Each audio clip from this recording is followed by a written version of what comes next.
All right, so first I want to thank you for being here today. I'm joined by 7th Judicial Circuit State Attorney R.J. Larizza and Major Case Detective Catherine Gordon. We're here to provide you with an update on the shooting death of an 18-month-old Jalea Allen. It was a tragic case. You may remember reporting it on September 3rd. So on September 3rd, 2023 at 11:45 p.m., the Sheriff's Office 911 Center received a hysterical call reporting a shooting at 2 Rainwood Lane in Palm Coast. Upon deputies' arrival, they found a number of people in the front yard with one individual holding a small child that had been tragically shot in the head. Flagler County Fire Rescue and Palm Coast Fire Department administered emergency aid, but sadly, Jalea died at the hospital. I want to commend both the fire departments for doing everything they could to save her life. These are the most tragic cases that first responders have to handle and investigate. At the same time, other deputies were conducting an exigent search of the home for their safety and to look for other victims or suspects. So you can imagine very quickly you don't really know what's going on and what had just occurred. Deputies observed a trail of blood in the home and noticed that the shower was on running water. They also observed others in the home in various bedrooms moving about. Our major case detectives, along with the Florida Department of Law Enforcement CSI team, responded and began the investigation. This was a difficult investigation, and I'll tell you why. Everyone that was at that home gave conflicting statements as to what occurred. The statements, frankly, did not match the evidence. While deputies and paramedics were responding, we believe others in the home were doing their best to destroy and move evidence. They were more interested in, frankly, saving their ass than saving the life of a small, innocent child or holding a killer accountable for his actions. During the initial investigation and search warrant, we recovered illegal narcotics and an American tactical multi-caliber pistol from the home. At the time of the shooting, I told you I was confident we would get to the bottom of what happened and the person that killed this innocent child would be held accountable. After a 2-month investigation conducted by our major case unit with assistance from the State Attorney's Office Homicide Investigation Unit, FDLE CSI, and their crime lab, our Sheriff's Office PACE unit, Problem Area Crime Enforcement Team, our Real-Time Crime Center, and many others, and using every investigative tool, technology, DNA, fingerprints, blood analysis, and much more, here's what we determined occurred. The child's mother was going to take a shower, and it turned on the shower, but the water was too hot, so she was playing with Jalea in the hallway while waiting for the water to cool down. During this mother-daughter playtime, a shot was fired that went through a bedroom wall and struck little Jalea in the head. We determined that C.J. Nelson was impaired and high on THC at the time of the shooting and handling the firearm. I want to make a note here and point this out, that we are often criticized for arresting people for marijuana and doing search warrants on marijuana, so because it's so harmless. Well, here's a prime example on why marijuana and THC is not harmless. In this case, it ultimately led to the death of an 18-month-old. C.J. Nelson Jr. DNA and fingerprints are on the gun that we recovered, which is this gun.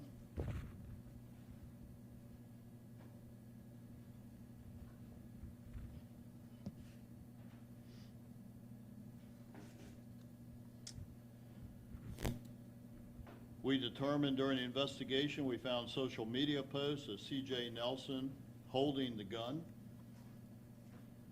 that was used to kill this child while trying to be, frankly, a punk gangster is what he was trying to be. And I think this photo shows that.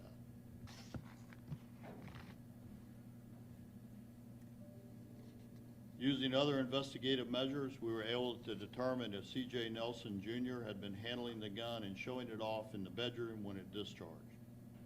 So as you can see from this investigation, I've really synopsized it for you. We left no rock unturned in this investigation and worked hard to disprove all the lies we had been told.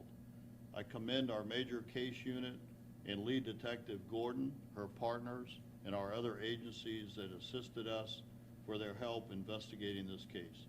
I especially want to thank FDLE Special Agent in charge of Jacksonville Region, Mike Williams, for having the FDLE Crime Lab move this case up quickly so that this investigation would not be delayed. They're a very busy crime lab, and I reached out to him, and he moved it up. We provided our case to the state attorney, and yesterday, November 15th, the grand jury returned a true bill, and an arrest warrant was issued charging C.J. Nelson with manslaughter with a firearm. This is C.J. in his booking photo.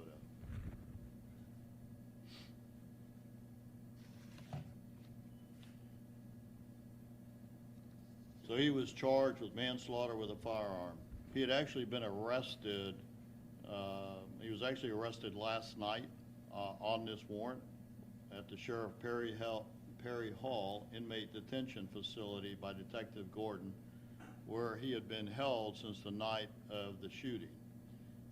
That night, we had arrested him for violation of probation. C.J. Nelson, whose date of birth is 10/29/2001, had been arrested by our agency on November 3rd, 2022 for carrying a concealed firearm and possession of marijuana under 20 grams. He was still on probation at the time of the deadly shooting and was not supposed to be in possession of firearms or drugs. He's currently being held on no bond. He was held on no bond prior to that on the violation charge.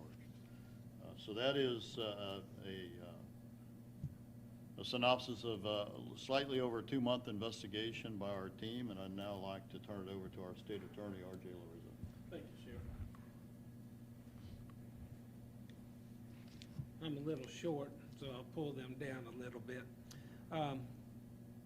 The defendant was charged with manslaughter with a firearm, and that is a first-degree felony punishable by up to 30 years in the state prison system.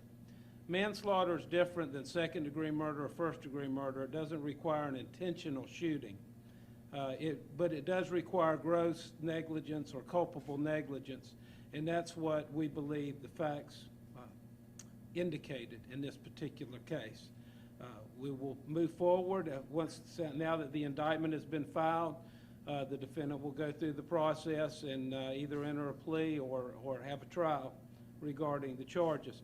You know, one thing that I'd like to say is, you know, we're a society that believe in gun ownership, and I'm certainly one of those individuals, and we respect the Second Amendment, but we also have to respect the deadly nature of firearms if they're not handled properly. And while some folks might think that an accidental shooting is just that and won't ever lead to criminal charges, you're wrong. A lot depends on the facts and circumstances, and I certainly commend the Sheriff's Office and their hard work, and I appreciate our participation in it as well. But there comes a time, and there's a line where handling a firearm or using a firearm in a reckless manner and it results in injury or harm, that you can be held accountable criminally for that. And so I just encourage folks that own firearms and other weapons, long guns, please see that they're properly secured. Don't handle firearms when you're intoxicated, whether it's alcohol, whether it's marijuana, or even if you're on prescription medication. Guns and alcohol, guns and drugs do not mix. They make a deadly combination. Thank you, RJ. And I just want to thank the State Attorney's Office. They've been with us during this entire investigation and taking this to the grand jury yesterday to see what the grand jury would do with all the evidence. And I think the grand jury spoke loud and clear. So I appreciate our State Attorney and his, he didn't mention it, but he has a Young Gun Initiative, and this offender certainly qualifies for that. You'll hear more about that, I think, coming up in the next few weeks probably. But we'll be glad to answer any questions that you may have. Has anybody else been charged? Because you said some people are trying to destroy evidence, conceal it. So no one else is charged at this point. There is still a continuing investigation, and if we can build the case, we have a pretty good suspect on who we think was trying to clean up the crime scene while a baby was dying in the front yard and trying to protect people from being arrested. And hopefully we can get to the bottom of that. Sheriff, what exactly was he doing with the gun when it went off? Well, I'm going to let Detective Gordon give you that, so I make sure I get it right. So, Catherine. Through the multiple statements that we obtained, it appears that he may have been attempting to unjam the firearm or manipulate the firearm. And another question I had too, obviously that looks like a AR style pistol, and I remember you saying that he was on probation.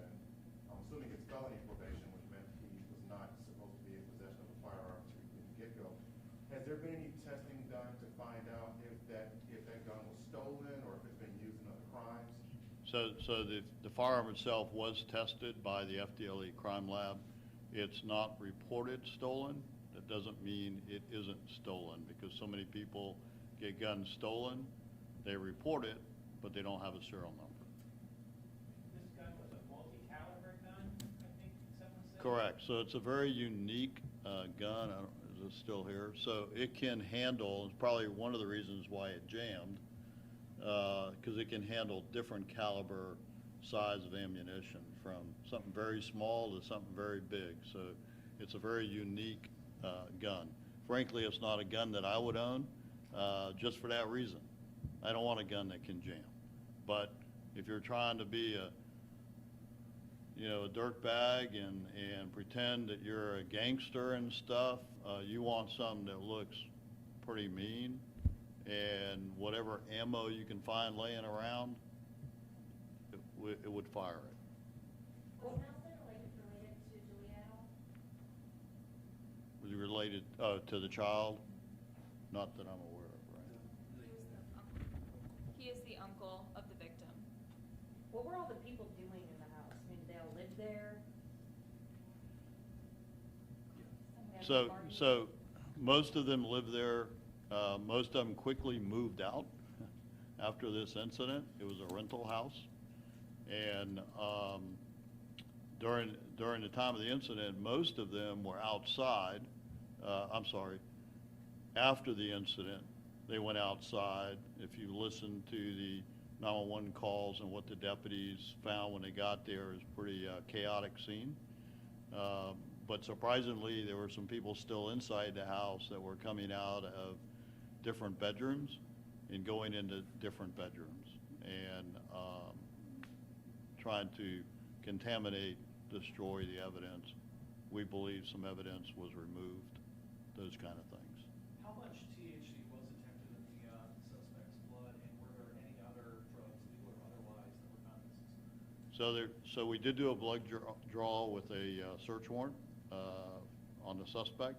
I don't have the exact THC amount because it has to go through a secondary review before, at least that's strong enough for the court case.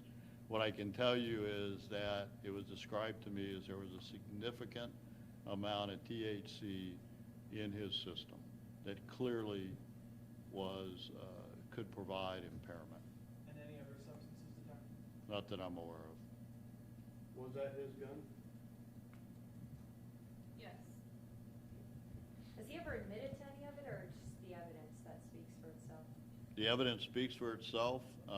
You know, it still has to go to trial, so I don't want to get into all his statements. I guess what I will tell you is last night when when Detective Gordon served him with the arrest warrant, he denied even being at the house, and we know that's a flat-out lie. You said that, earlier on, you said that other people, it appeared other people were maybe possibly trying to destroy some of the evidence. Is it safe to say that this is still an ongoing investigation and that there may be pending charges against those others that were in the home? It is still an ongoing investigation for additional charges for people for tampering with evidence. We have a suspect that we believe did it, or suspects, I should say, and but we'd love to put them in jail today, last week, 2 months ago, but that takes the evidence. And remember, we have to also remember there has to be a prosecution here too, and so sometimes you have to make decisions because you need that testimony too. So there are a lot of different moving parts. So this is the first phase. Now it's the state attorney's office, and but as far as evidence tampering, we're still continuing that investigation. And you said when this gun went off, it went through a wall, struck this child. That's correct. Yeah. Nelson show any remorse at all? If you'd like to answer that. You've been communicating with him. In my personal opinion, no. And that's only because he's denying being inside the residence when it happened. All right, well, thank you very much for coming today. Thank you. Thank you. Thank